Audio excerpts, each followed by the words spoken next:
Simula sa March 29, inilipat na sa Clark International Airport sa Pampanga mula NAIA ang direct flights ng turbopropeller flight ng Cebu Pacific. Ayon sa CAAP, bahagi ito ng pagdecongest o pagbawas ng traffic sa Ninoy Aquino International Airport o NAIA. Ayon sa Naga Airport, posibleng maging pinal na ang schedule na ito lalo't matagal na taon nang nakabinbin ang paglilipat ng mga turboprop flights. Actually, ang directives pong iyan is 2019 pa siya.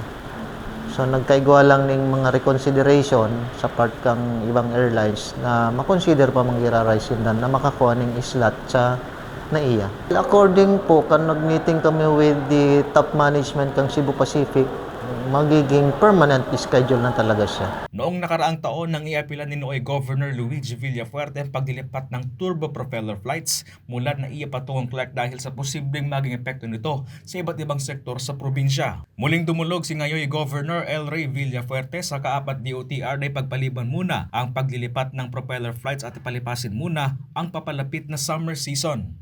Well, sumulat po tayo sa CAAP, sa DOTR na kung pwedeng palipasin muna yung summer. Kasi sinabi ko, palipasin ng Pasko, pinalipas nila. Salamat naman. Sana kahit yung summer muna, hanggang June lang muna sana at least para hindi naman humina ang turista. Umaas ang gobernador na papabura ng kaapat DOTR ang kanyang panawagan lalo't inaasahan ang pagdagsa ng mga turista sa Camarines Sur ngayong summer season. Samantala, suportado rin ng gobernador ang nakatakdang pagsisimula ngayong taon ng rehabilitasyon ng Naga Airport. Well, maganda po yung sinabi ni Pangulong BBM na lahat ng airport minimum 2.1 kilometers.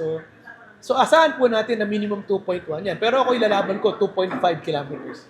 Una nang sinabi ng Naga Airport na oras na matapos ang rehabilitasyon ng paliparan, lalo ng runway ay maaaring mas malalaking eroplano na ang bumiyahe dito vice versa.